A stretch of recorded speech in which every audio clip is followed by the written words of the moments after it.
All right, guys, don't forget to visit us online, therevolutiontv.com. There you're going to find full episodes, links to our Facebook, Twitter. Reach out to us. You're not alone. therevolutiontv.com. We're about to hear an incredible story from Everfound. They're recalling some family stories of when their grandfather was imprisoned for owning a Bible in communist Russia. Inspiring stuff. Here is Everfound. We're a band of 4 brothers. Came to this country in 1996.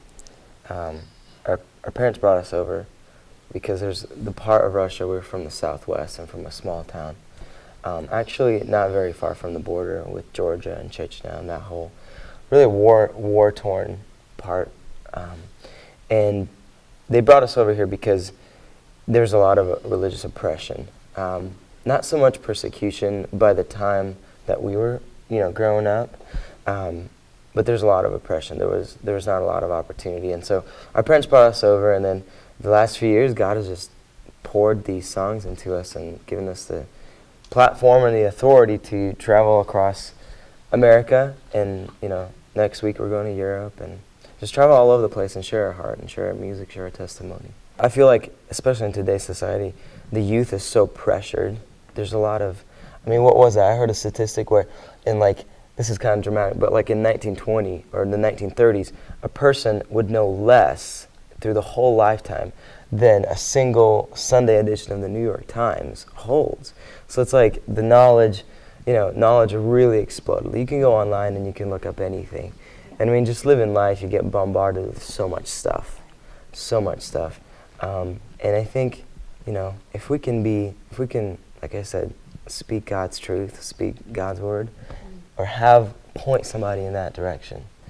I think that's what we're about. I think that's the mission statement amongst everything.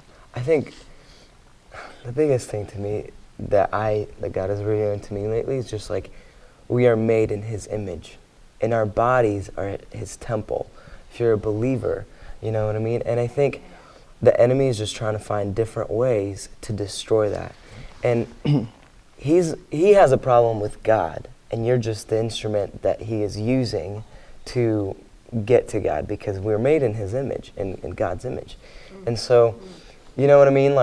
That's the biggest thing. If you can understand that you are made in the image of the Mighty One, and that is why the enemy is trying to tear you down. If you can grasp that, you can, you know what I mean? It just changes the reality of everything. Yeah, just hold to that truth, even though oftentimes, and I know for me personally, I go through those periods where I forget that, where it's hard to, I get whatever down, I get depressed or whatever, life is different, But at the same time, when you get to that place, and then you come to the realization, well, wait a minute, I'm a child of God. I was made in His image. He loves me this much. He's done so much for me, and that completely changes everything. That's the hope, I guess. I think a lot of students. Another big thing is a lot of students, a lot of youth in our generation struggle with self-worth, and I think that's where a lot of the void comes from. They're not sure who they are and what they are, and what their value really is. But the truth is, God loved everyone. God loved you so much that He sent His Son. And it's at that point, your value is it's not, you know what I mean? It's that shouldn't even be a question. God sent His only Son to die for you. That is everything.